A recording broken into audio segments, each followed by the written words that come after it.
Welcome to another episode of Threads of Enlightenment. It is my honor, always. I like to stop and take time to thank the guests for a couple of things that I truly, honestly, for me, I deem these things very expensive because I have come to learn the value of them. The first is your time. What a precious commodity we have been given while we are here, 24 hours, each one of us. Many of us have not learned how to allocate those things and manage them well, fall in love with time. And so I want to thank you, Susan, for coming and spending some of this beautiful quality stuff with us. The other is your journey. It housed who you were, and it has made you who you are. And I want to honor you and thank you for coming and opening up and trusting us to create a space whereby you can be. And so I want to thank you so much for coming to Threads of Enlightenment. I think that is the most gracious and bountiful welcome I've received in a long time. Thank you, Ken, and thanks to your listeners. I feel very safe and I feel golden, soothing light being in Oh, your thank you. presence and being in their presence. Thank you so much. Tell them, the listeners, the things that you have created so far, because I've been trying to bring to their attention that we are creators. And as creators, we have the opportunity to give birth to things, if you will. Tell them all those things that you have given birth to as a creator. Well, from where I sit now, I believe my whole life trajectory has been my own creation and of my own soul's desire, which Yeah. may sound funny considering some of the history that I've had, that I've chosen, the family that I incarnated into, the personal and professional trajectory that I've chosen to experience, but I truly believe all of it, challenges, challengers, beauty, grace, it's all for the benefit of my soul evolution. Yeah. And that also is hopefully going to and has resonated to all those that I touch. Excellent. Tell them about your book. I want them to be aware of your book and your coaching classes as well. So I had to go kicking and screaming, but I was told in 2007 that I had a book to write and it would help many people. And I pushed that away for a few decades, but that book published last week. The Congrats. book is called Toxic Family, Transforming Childhood Trauma into Adult Freedom. And the first thing I'd like to say is that Toxic Family was not my choice of title. My original title was Magical Illumination because that's how I feel about it. I'm Uh, grateful to my family, love my family, and I so appreciate the lessons they presented, and the storylines they helped weave. I'm truly astounded. But yeah, that's my book, and I am connecting with people that have experienced all different types of trauma in their life, and it can be individuals, and it can also be brands. And because of my experience, I'm able to help us look at it from new perspective. Excellent. I cannot wait to get into that conversation. Um, and I have something to interject with Trump, but I'll hold on that. How we do it here, Susan, is to deconstruct the beautiful picture that you gave us in the onset of the conversation. And we want to go back and visit that space that I know people call it the family, you call it the toxic family. And I want to get into that topic as to how did you eventually get to there, and we'll get there. But the family unit is the first space by which we get a chance to reside for a little while. I want you to talk to us about your family. What was that upbringing like, and how did it begin to form you? Well, first, I want to say a lot of this I didn't put together until adulthood, and I started experiencing some of the same behaviors that I witnessed growing up as a child. But I was the middle of five children. My father was a genius astrophysicist. He was also a narcissistic alcoholic, in my opinion. My mother was equally brilliant, Mhm. and she had suffered horrifically in her own childhood and brought that to the table. She suffered from mental illness, in my opinion, and she was also prescribed diet pills, which is Mhm. speed. So basically, I was raised by two addicts, doing the best they could, but it was hurt and abused children Yeah. raising hurt and abused children. And this goes back through the bloodline. Oh, yeah. I think I have a thesis on that and a theory about that. Uh, I believe all of us are traumatized. Look at the natural birth itself, how we come into this particular realm. We come in through trauma. And I believe we also go into the spiritual realm through trauma. And so I think everyone is traumatized. And because of that, it is how individually and everyone looks at the world based upon their trauma. And when our parents come together, if they did not take up that journey, did not take up the call, the mantle, if you will, to handle their trauma, that other generation has a chance. I think it comes as a generational thing.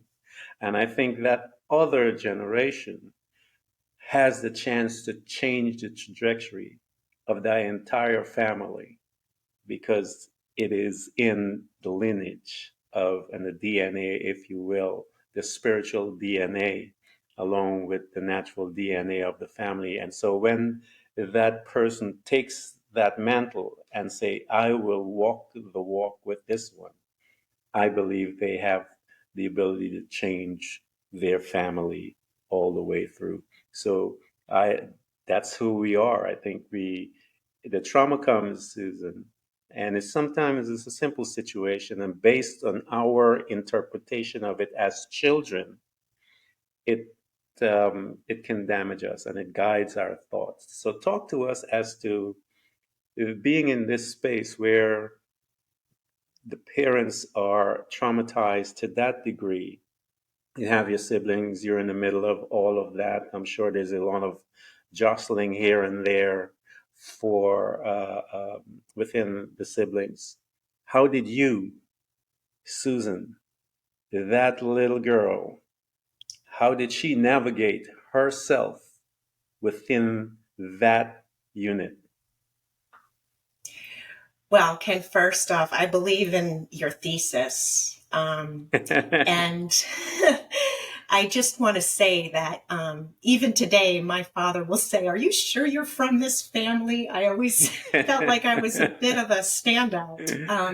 Yeah, But I just had incredible faith within me that was natural and genuine. I also felt I had angelic protection.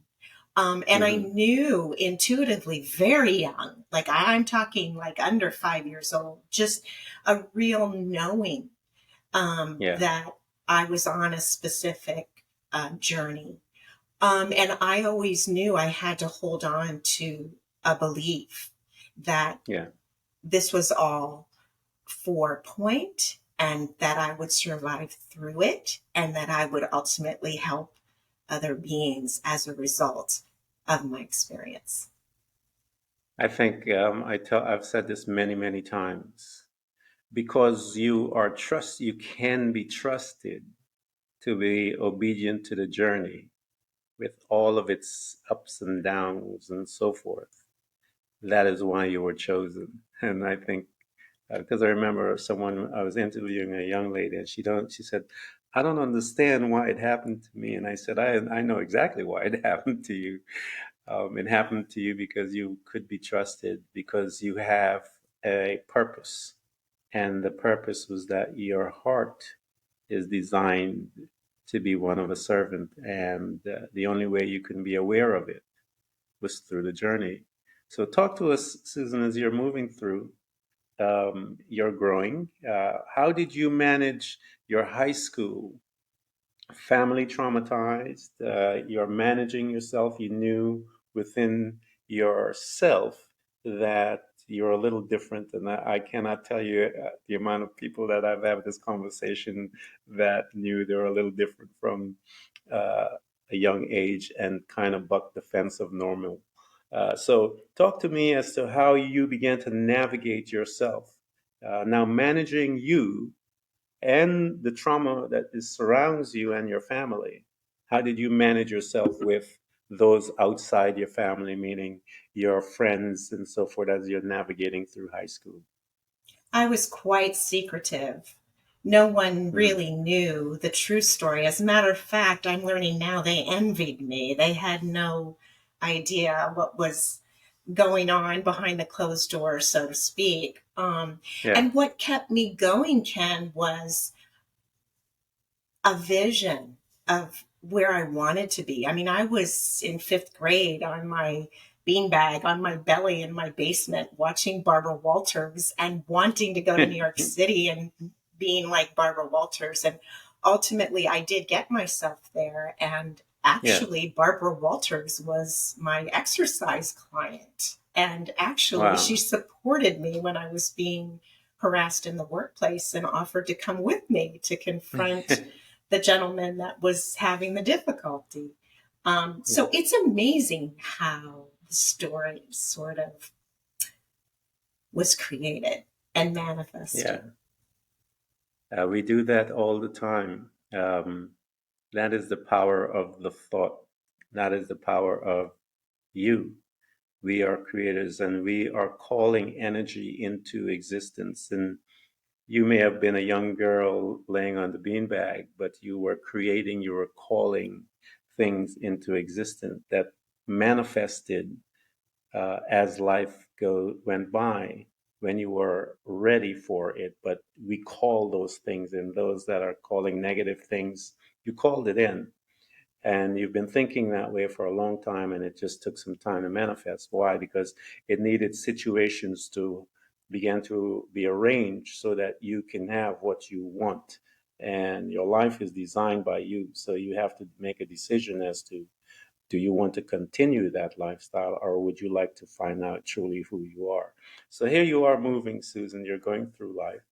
You are secretive. You are laying and using one of the most powerful tools within the human spirit, which is the imagination. As you begin to utilize your imagination in your life, um, how did you react with those folks? I know you're secretive, but you got to come out of that once in a while. What was the impact that you gave to those people outside of you, and the impact that those that weren't quote unquote under your trauma, how did they impact you? Well, I believe that I've always been a truth teller. Hmm. I am very intuitive, and Hmm. as a child, even I was very telepathic. I could read energy. I could literally read thoughts, and it actually was a defense system to stay safe. And I shut it down as a teen. But I always had a piece of it with me. So having Yeah, that really served me and helped me to take the steps that I needed to take to ultimately become free. yeah. And when you became free and you're heading towards college and stuff like that, um, where did you go and why, Susan? Why did you pick that field? What was it inside of you that drove you towards that? That made an internal decision that said, "Yeah, I'll do that."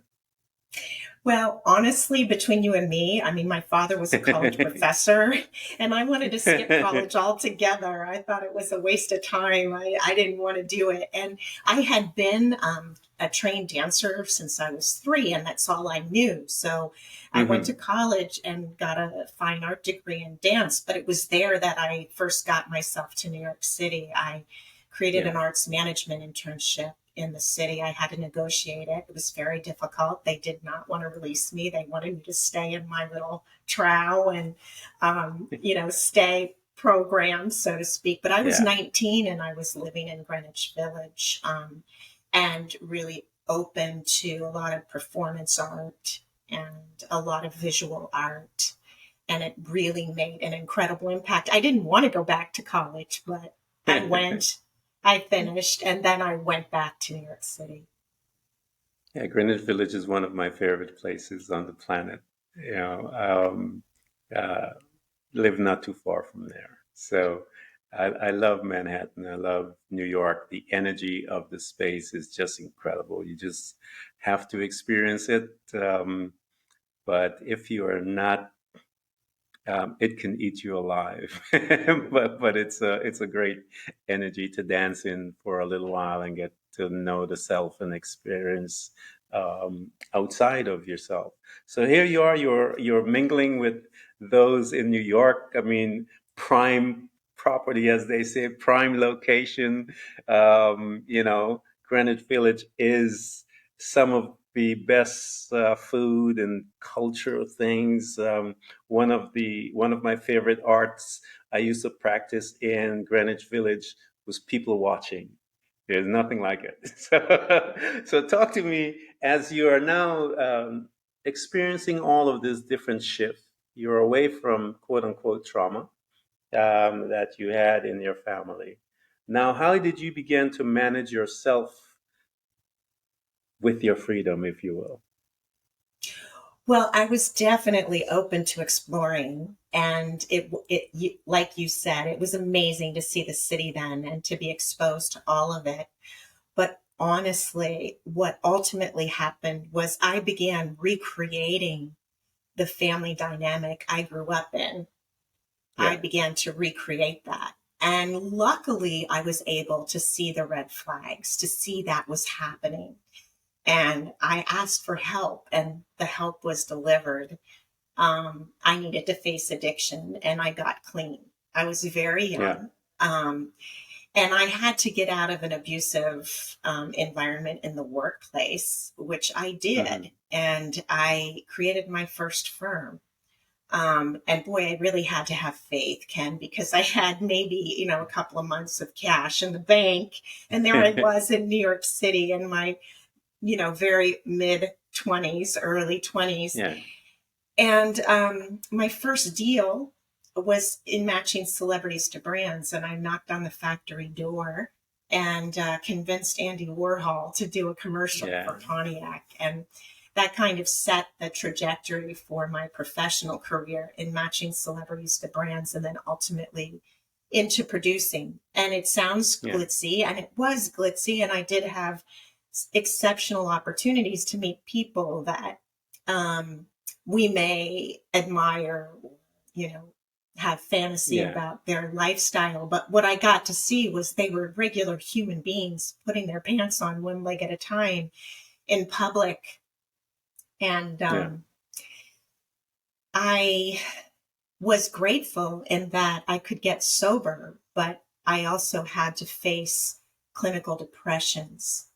yeah, And 4.5 years sober, I went to my first treatment center, my first rehab to address the yeah, depression and broken systems that were not working, broken beliefs. yeah. We go back to those things and create those space because we are comfortable with it. It's familiar. It is, and because it's familiar, we find ourselves in relationships that are familiar to from where we came from. And we gravitate to that energy because it's safe in our world because we are accustomed to it. And then one day we have that awakening that it is not safe. There's danger here, as you said, you labeled that danger red flag. And when that red flag is really, and I tell people that red flag is your inner, it's you inside that body of yours that is crying to make you aware that, wait a minute, you're doing something that is damaging you. And I need you to be aware of it. And so we call those things red flag. And anyone that are having those red flags, that little conversation within yourself, it is you who is crying. It is you who is wanting out, wanting to be expressed, and you must give yourself that space. Susan went and she sought help. Help is good, guys. There's nothing wrong with, I know some cultures um, uh, don't want you to get help. It's baked in. And when they, because of part of the programming, and break all of that stuff down. Who gives a damn anyway? This is about you. It's not about their belief system and their culture or whatever. Don't care what they think about you. Forget what they think about you. That's their problem. What do you think about you? Get the help. So Susan, you got the help and you began to notice a couple of things, because I know in getting help you notice things. As you began to notice those things and you began to become face to face, you began to face those, for lack of a better word, if you will, those demons, those realities that you had given permission to become the monsters of your world. When you began to recognize them, what were some of the conversations that you had with them, and what were some of the tools that you brought along within that conversation to deal with them? Well, thank you for asking that very deep question because it's multi-layered. Yeah. But getting clean was the first step, so I had a level playing ground and clarity. And it's really then that I started to really seek a spiritual path. I think I always was seeking, but I think Hmm. formally I was seeking when I laid down, all the toxins, so to speak. I Yeah. began meditating, and that gave me a sense of who I was as an individual and started to tease out the threads, no pun Yes. intended, but Yeah. of, of this beautiful, wild, and wacky human brain that was Yeah. actually working way over time. My central nervous system was tapped. So I needed to learn how to slow and Yeah. how to breathe. Um, and also with endurance sport, um, I tried to tame that dialogue, so to speak.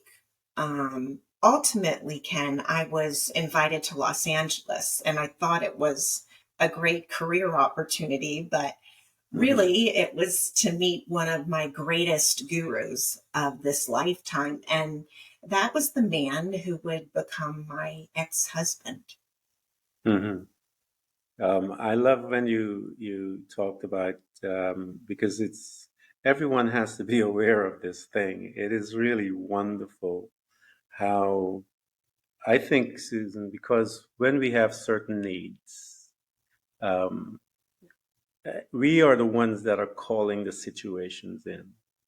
And you said that when you sit down, for me, I'm stubborn, and so my situation that came had to be loud. Why? Because it had to be tremendously traumatic to in order to grab my attention, to cause me to stop. And you mentioned two of the most powerful tools out there to assist in our growth period within our journey: um, meditation and breathing. Meditation, I tell everyone, it is designed for several things. It's designed to stop or slow down your thoughts. There are millions of thoughts that come to us per minute, per second, just coming at us. I think the data said there are hundreds and thousands of thoughts come within a certain time. And what meditation does is slows down those thoughts and give you now the permission to pick which one you want to come and manifest in your life. Before that, as I mentioned, and people have heard me said, we live on default. And so on that default programming, we let all these things go rampant and we do nothing and we just hold on to the program. Get up in the morning, drink your coffee, run to the gym, come on back, run to the car, run to the job, run to the house, get the beer, get the food, get the TV, and we do that for 40 years. And 50 years, I worked in a skilled nursing facility. People were in their 80s and 90s, don't know who they are, ever met who they were. And to me, that is the saddest of things. But here Susan mentioned these tools, guys: meditation and the ability to write and to the breathing and all of things. And the breath, I tell people, Susan, is the entrance, it's the bridge between the natural and the supernatural. And when you combine your meditation with your breathing, you are walking into the supernatural realm in that space of your meditation. So find it, whatever causes you to slow your thoughts down. Everyone that is listening, find yours. Everyone is different. Some people, it is journaling. Some people, I've spoken to this woman where she said it was when she was vacuuming. I don't care what it is. What I do care about is that you find it. And when you're in that space, you will begin to hook yourself up into the supernatural. You will begin to get information, additional information that you were not aware of because of the pace by which you allow those thoughts to come. Now, in this space, you are becoming a designer of your life. So, talk to us, Susan, as you begin to now design the outcomes of your life and the purpose, the journey of your life from this space. You said you make that move and you are now going to be introduced to your guru, your teacher. How was that journey when you made that letting go of New York? Because your vision initially in your dream was New York. How was that letting go to the next phase? What did it do? How did you feel?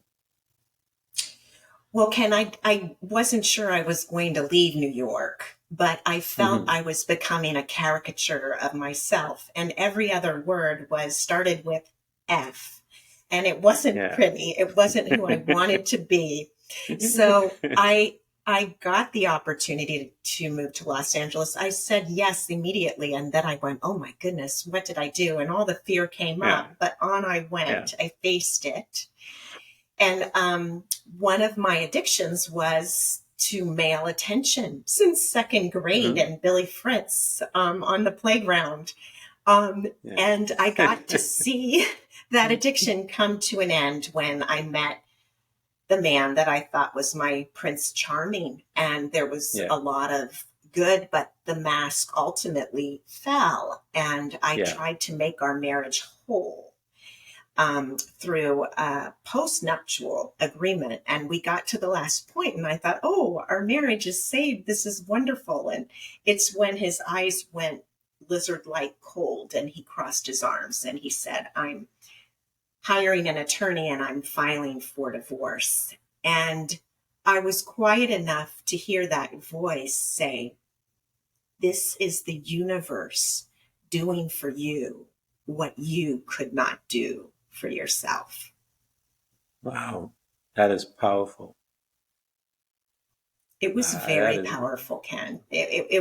was a very powerful message, and I'm grateful that I was cognitive and aware, Mm-hmm. and the metaphor became so strong. Yeah. It was a year with us living in the home that I had purchased for our family and maintained. And he was in the master bedroom. I was on a mattress on the floor in a partial conversion in the garage. And that's the billboard it took to fall on my head to wake me up Yeah. to my own power and Hmm. my own worthiness, my own esteem, and my own value. I used that space as a monastery and really went within. I was very fortunate in that I had a long time in traditional talk therapy. And I believe that was important for me to get my storyline, to understand my storyline. But what really was helping in transforming and transformation was Hmm. somatic work, going into Yeah. my body where I Yeah. hold the trauma, exploring it, examining it, releasing it, and Yeah. allowing light to come in. And that's when I started to be able to stand up on my 2 feet. But it took everything I had to get through that experience, all the meditation, Yeah. all the endurance sports, all the focus. It took all that to stand up to that circumstance. Yeah. One of the things of being an athlete, I tell people, an athlete, we have, I think, um, not even just an athlete, anyone that is in sports, music, the arts, if you will. We have danced within the mind and dancing within the spiritual realm because we creation, I believe, comes from there.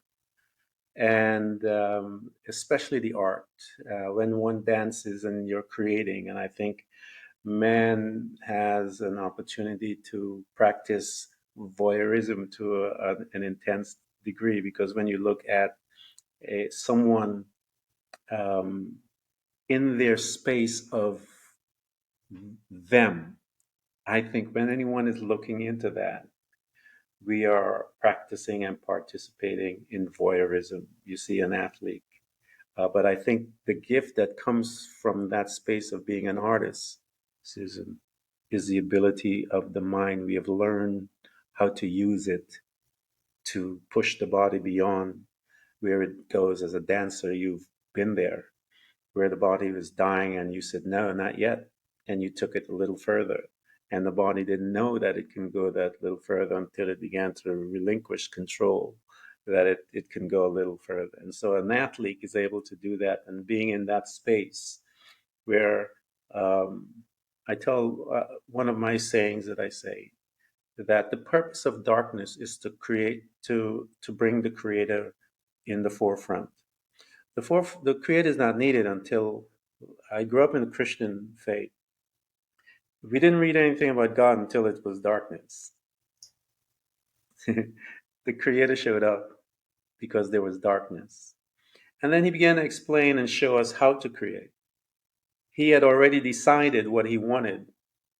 And that's what I say one must decide a thing before you can begin to create. And so he said, I want to create this being, but I will need to I need to create some stuff for him.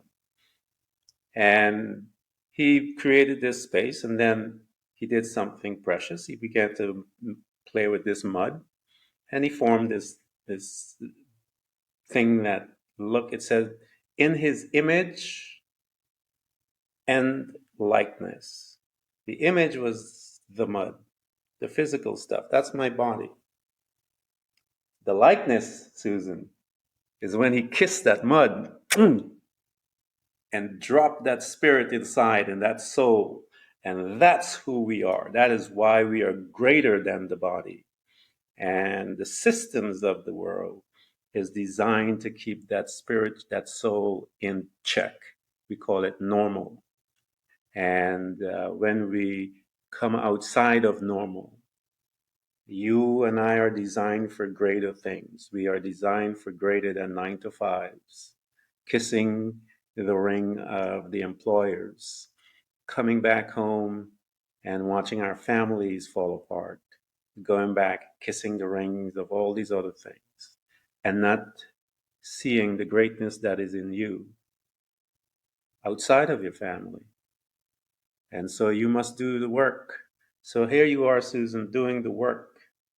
The journey is beautiful, but it is a dark place to begin because you are now given permission to your creator self to come out and begin to look at your landscape and change it. Talk to us as to being in this space. You've learned a little about meditation, you learned a little about the spiritual mind. Talk to me about that basement. What were you doing? You said you turned it into this place. What were some of those conversations, Susan, that you were giving to yourself? I really truly believe, Ken, that this was a bringing together of all the trauma that I had experienced, all the bits, not just in this relationship with my husband, but everything, even maybe Yeah, past trauma that doesn't even belong with this lifetime. It felt like it was all coming together here. yeah. I got support. I knew from what I had been through, this was not the time to do anything that was damaging, to try to Mm-hmm. love myself as best I could. And I was able, through meditation, through somatic body work, um, with a therapist. Actually, she's from Australia. She's incredible. Um, and with the trust of my dear friends, and support from family members, I was Yeah, able to finally break through. And this was the true beginning of me really waking up as a human being yeah. consciously on this planet to see the dynamic, to see the clear picture. Yeah, you were giving birth to self. I tell people it's a beautiful, painful mess. So here you are in this beautiful, painful mess, and you have given birth to self. And you are now looking around and you are standing with your chest out.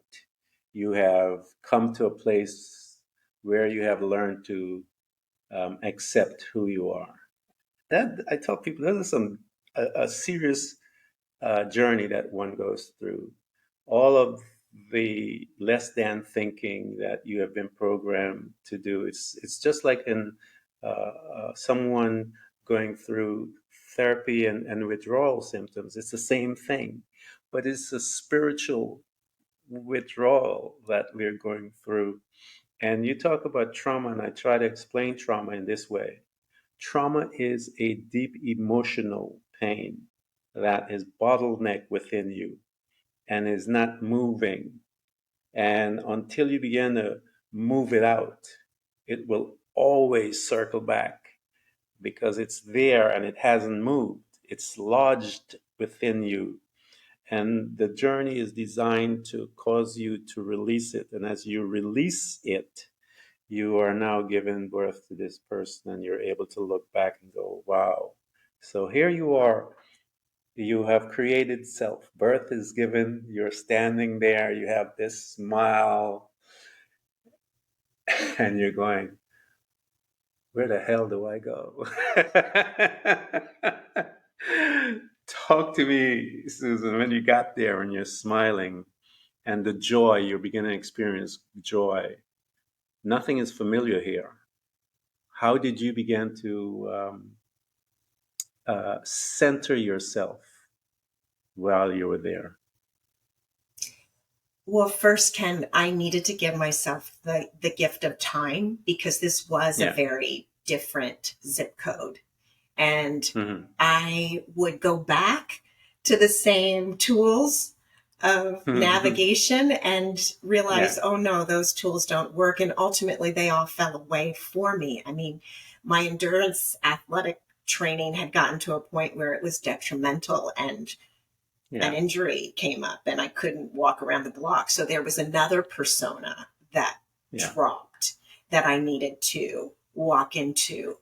And this all led me to a place where I could actually put my hand on my heart and say, Hmm. wow, you're amazing. You've been through Yeah. so much and you're incredible. And I had Yeah. value and I had worth, and I didn't need to go outside of myself to Yeah. feel and to know that and to live it. Yeah. Self love. And a friend of mine said self love is a place of awakening. It is a beautiful space to realize um, when you can love yourself. I tell people when I began that journey, I would walk by a mirror, Susan. I would walk by a mirror and I would stop and I would look into the eyes of that person as I'm standing in front of that mirror and I'm saying, I finally fell in love with you. It is an honor to meet you. And I remember taking the time because I've never done that in my life. I remember as I started falling deeper in love with myself, I remember loving the color of my house. I would kiss it. I would kiss my hand. My friends would look at me and thought I lost my mind. But I started to literally fall in love with me because I know the trauma where I came from and the guilt that was a part of my life. And when I surrendered that, I began to look at this individual um, with honor and respect him a little more. And I gave him permission to grow and to teach me so that I can embark on this life now. And so we're really good friends. I've grown much to love him even more. And it's an honor to be in his presence, if you will. So talk to me as you are learning about you and you're um, coming and growing, and you're now taking all the different tools that you have learned. What was the conversation when the the guidance came that, hey, you have a story that you need to express? What was that information when it was coming at you? How did you respond? What did it make you feel like when people saying you have a story? Um, what did it do to you? Well, first, I doubted. I Yeah. didn't really feel my story was that unique or different or could really be inspiring or helpful to someone else. So I had Why to is just, that? Why is that? So let's stop right here. Why did you think, looking back, you have a little more insight and a little more information? What was it that caused that? I think it's just the training, it's the programming, Ken. It's Yeah. breaking out of that matrix. That's what it takes. And that was the programming left over. Yeah. So I could just say, okay, thank you for sharing. I'm going to turn down Yeah. the decibel now. And that's what really helped. But I really didn't want to go through the exercise of Yeah. writing down my story. I felt like, isn't it enough? I've lived through it and I've examined it during so many different modalities. Do I really have to revive it all and take it out of its Yeah. carefully constructed compartments? But I did. I went at it, and like a television producer, I was a bit of a bulldog Yeah. at first. I mean, the first year I Hmm. sat down at the computer for 15 minutes, whether I had something to write or not. And it did Yeah. give me a first pass at a manuscript and the tale. But what Hmm. really helped was when a dear friend recommended that I go back and I tell that story from little Susie's point of view, the little one in Yeah. my heart that had lived through it all. Yeah. Tell it from that point of view. And that's when the story became tangible. It became Yeah. real. And it became, Ken, more of an activation. And Yeah. that's what the publisher called it. She said, this is an activation. People that read this are going to be different at the end of the book than they were at the start of the book. Yeah. And I had also wanted some kind of experiential tool. So it wasn't just black and white in my story, but it was actually a sharing of the specific tools that I utilized and that I Yeah. still use some of them today. So that's the workbook portion, and it sort of echoes the chapters. It's in the appendix. So Yeah. people have something practical that they can turn to really help them with the shifts. Yeah, it is necessary to incorporate that part of it to cause you to, I call it, you have, when I was in school, studying. They had the lab and then the theory. And we would study the theory, but the theory didn't make sense until we got into the lab, and then you began to see the nuts and bolts of the theory.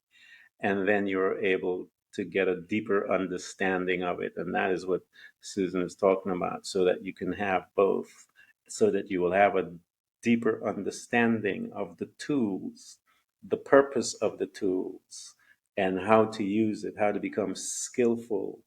And as you become skillful, you will excavate all those things that are residing within your spirit that needs excavation. But until you become a skillful user of those tools, they say you are just a brute. But so here you are, and you made that switch, and it is an important switch to allow little Susie to have a voice, to now tell her story. And when you allowed her to tell her story, Susan, what did adult Susie and Susan began to experience when she was allowing little Susie to have that conversation? What was happening to you? To be tangible, Ken, it was like a heavy sack of rusted metal and old garbage just came sliding off my back. I became lighter. At the same time, I became more grounded in my own being and the beauty of the experience here on Earth, and the physical, tangible joy that has been my path came into being. Isn't that a beautiful, I love your expression of that. You should see the joy in her face. When you are not in that type of space, all you know is happiness. When you experience joy, man, it is something totally different. It is so deep. It comes from the spirit realm, comes from the soul. It comes from that aspect of you. And happiness is from the outside. It's the body part of you. But joy comes from your soul. And when you experience that and you begin to live from that space, things began to become a little more interesting, if you will. So talk to us as you took the chance and you began to allow both Susies to have this conversation with each other, and you produced the book. When you got done and you put it there and you look at it on the computer, what happened to you? Well, there was a lot of shock and disbelief. And then there was a lot of internal celebration, just gratitude, the gratitude for all of the players in that movie. And then to see it as a 3D entity. That it made it all real, and somehow it made it even more valuable. And the excitement in me is that it may reach just even one person and shift their vibration, their frequency, their knowing, their walk. And that's been a gift. It's already manifesting. Yeah, that's why you went through it, so that you can awake those. I believe, this is my belief. I believe that you went through it because of the need.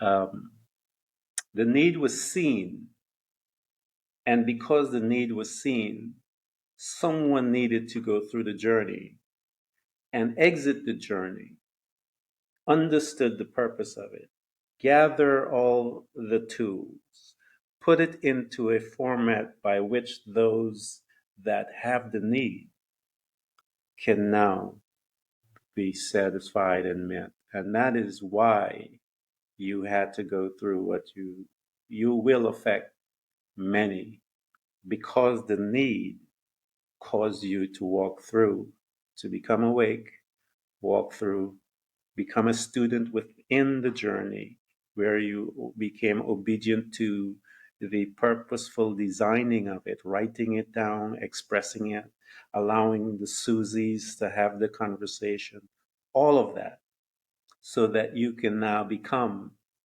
and given the ultimate prize, which we talked about, servant. And now you are going to serve. So many people will hear your story and will be able to become free. And you guys that are listening to us, I want you to get into her space. I want you to buy her books. I want you to get into her class.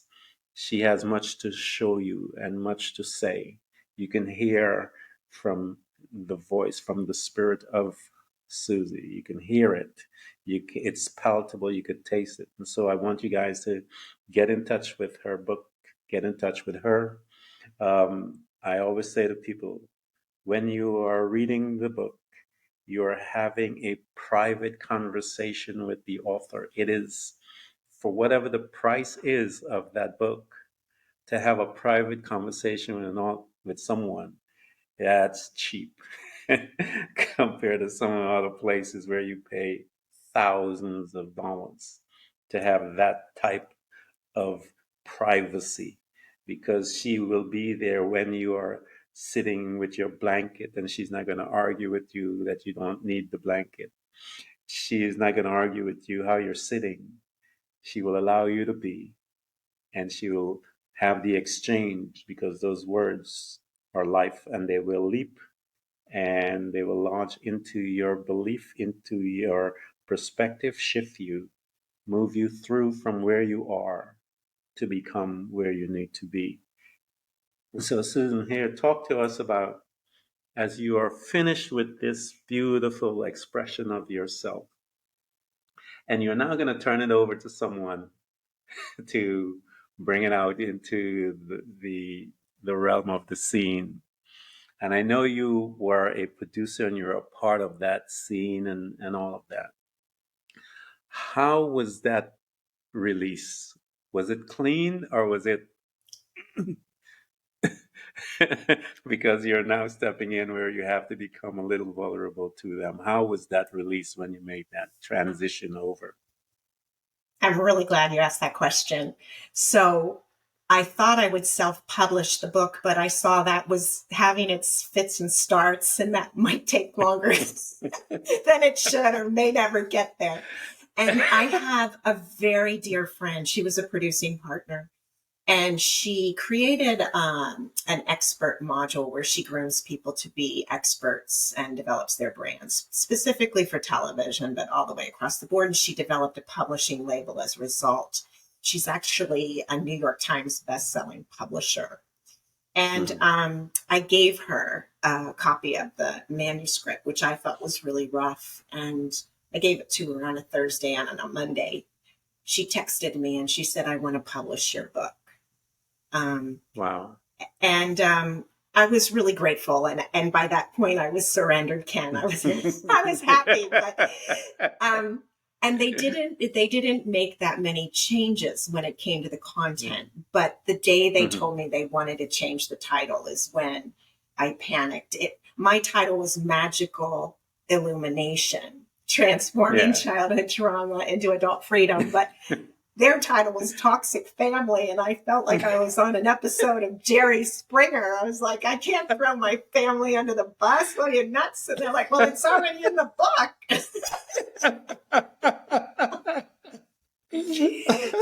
But I think that title will reach more people that can really be helped. So I'm grateful for the process.